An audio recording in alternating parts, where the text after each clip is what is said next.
joining Bailee Bob's Boneyard, where we're all about barkers, blood, books, boxes, and burps. Today I'm going to be reviewing the horror movie A Nightmare on Elm Street 3, Dream Warriors. This movie was filmed in 1987, directed by Chuck Russell. This movie is starring Robert Englund, Heather Langenkamp, and Patricia Arquette. Just like the last two, the horror elements in this are blood and gore and monster. On my blood scale, I give this one 4 pints of blood out of 5. So it's not as bloody as the first one, but it's bloodier than the second one. Something exciting about this movie is that I already said that Heather Langenkamp is in this, so you know that she returns from the first movie. But it's such a cool callback for her to come and have this experience and be able to help out these kids, because now she's older and she's not having these bad dreams anymore, and she's able to help these kids out. So she's in there and she's the only one that believes them and knows that they're telling the truth and what's happening, so she's doing her best to help them out. In one of Kristen's first nightmares, she walks into the bathroom and she, opens the mirror and then closes it, and there's Freddy's face. And the faucet handles, this one on the left, it turns into Freddy's hand. The faucet handle grows its knives and it starts to go up, and then it's his glove. And the hands, they grab her, and his finger knives slice her wrists. And then her mom walks in and she turns around and her wrists are bleeding. So her mom thinks that she's trying to kill herself, because that's what Freddy intentionally made it look like. So Kristen is sent to a psychiatric hospital, and so are a bunch of other kids and teenagers her age, and they're all experiencing the Freddy Krueger dreams. At one point when she wakes up into her dream, there is a tricycle that's wheeling its way into her little room, and its wheels are bloody, so it's leaving a blood trail. So she gets up and follows the blood trail. She goes into this room, and there's Freddy in the form of kind of like a big giant snake. And Freddy, he's starting to eat her. He's a big snake and he's eating her. And she goes, "Nancy!" And then it cuts to Nancy, and she gets sleepy all of a sudden, and and she falls back and she falls asleep, and she's transported into this girl's dream. And she takes a blade that she finds from somewhere, and she stabs the Freddy snake eye, so he lets go of her, and he's like, and he looks at her and he's like, "You!" Because he recognizes her as the girl that he didn't kill in the first movie. And her and Kristen are talking later about this gift that she has where she can pull people into her dreams, and how they're going to use that to defeat Freddy. The next death is by one of the kids in the psychiatric hospital named Philip. This one is a really fun, interesting, unique, and memorable death. Freddy, he takes the form of a puppet, and he cuts himself down, and he goes to the kid, and then he becomes regular Freddy. And he goes with his finger knives, and it's kind of like the nerves of his arms and legs rip out, so he's this, and Freddy uses him as a puppet. So he's walking around with Freddy controlling his arms and legs, and the roommate sees Philip get up and walk away, but this kid is known for sleepwalking. That's why he's in there. So he's like, he's just having another sleepwalking thing, because they can't see the bloody things coming out of his arms. So Freddy's walking him, and he walks him to the ledge and then cuts it so he falls, and it makes it look like a suicide. So that's clever on Freddy's part, so that people don't start to suspect that they're telling the truth, because then he could be caught and actually killed. So he's pretty clever in this movie, the way he makes it look like these kids are just trying to kill themselves. The next one is a funny one. This girl, Jennifer, says that when she gets out, she's gonna be an actress, and her death involves that. She's sitting on the couch watching TV, she falls asleep, and on the TV, she sees Freddy kill someone, and she's like, "Oh no." And then the TV goes static, and it's like, you know, the whole gray, staticky, TV can't connect to signal type thing. So she walks up to it, she's like smacking it, trying to get it to work, and then Freddy's head sticks up from it, and his arms come out of it, and he grabs her, and he's like, "It's your big break in TV!" And he shoves her into the TV, and her head breaks the TV. So it's really punny.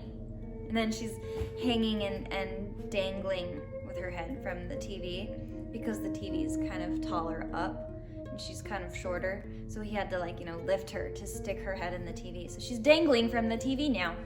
At one point, Nancy gets them all to do this group exercise where basically they fall asleep and they dream together with the help of Kristen and her abilities.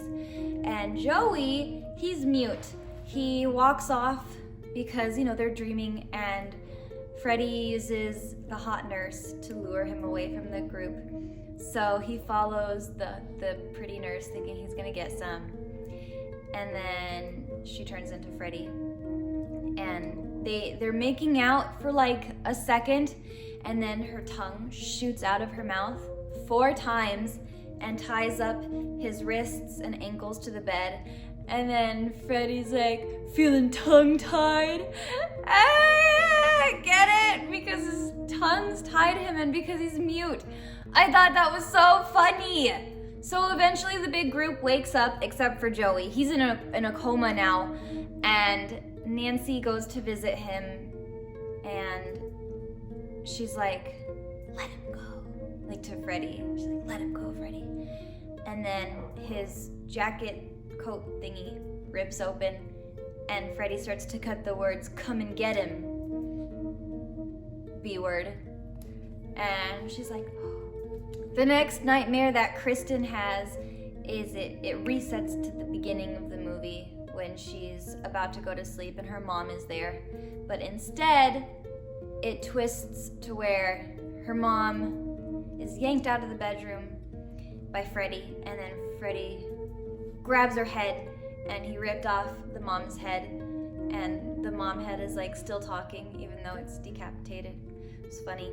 And then there's this girl named Taryn, also in the hospital, and her nightmare has Freddy with little like tubes, needles of heroin, because she's a recovering addict and she doesn't do that anymore. So that's like her actual real fear. So he uses that against her, and he shoves them all into her arm and gets so much heroin in her that she dies. Finally, they have a big fight scene, and Nancy grabs this bar and shoves it through Freddy, and he just pulls it out and laughs. And she's like, oh my gosh, he's stronger than he was last time I fought him. And he's like, it's because I have all your friends' souls now. While this is happening, Nancy's friend and Nancy's dad find Freddy's remains. This is sort of a backstory that you'd have to watch the movie to really fully understand. This nun tells them to get his bones and bury him in holy ground, and that'll release his spirit, type of a thing. So that guy and Nancy's dad, they find his bones, they start, digging. And in the nightmare with Nancy, Freddy's like, wait, hold up. And he leaves so he can go rise from his bones, and he throws Nancy's dad really hard against a blade, and it goes right through him. And then he knocks out the other guy, but he doesn't kill him. But he's like, okay, good enough. And he falls back down, and then he goes back to the dream, and he's like, I'm back. When Freddy gets there, he tricks her into thinking that he's her dad, so he takes the form of the dead dad. She goes up to him to hug him, and Freddy stabs her. And she, she's all bloody, and she falls. And he goes to do his next kill, but surprise, she's still alive. She goes up behind him, grabs his gloves from his own hand, and she makes him stab himself. While this is happening, back at the bones in the real life, the guy that was knocked out didn't actually die, so he's throwing holy water onto the bones and throwing the crucifix onto it. And so since he was both stabbed and now holy water is being thrown in his bones. Lights are flashing and he's starting to disintegrate and he's spinning and he's like, and he like spins into a circle until he just disappears into thin air. Unfortunately, Nancy doesn't make it, which I hate. It makes me really sad because I like her and I wish that she would have lived. But, you know, I am at least happy that she killed him first and that he knew it. That at least she died knowing that she killed him. As always, if you liked this video, give it a thumbs up, subscribe, hit like, hit the notification bell, leave a comment, let me know if you like the third Freddy movie. And if you have any other horror movie suggestions that you'd like me to review, please leave them in the comments. Thank you guys for joining Bailee Bob's Boneyard. See you next time. This movie is starring Robert Englund, Heather Langenkamp, and her name is a tongue twister. This movie is starring Robert Englund, Heather Langenkamp, and Patricia.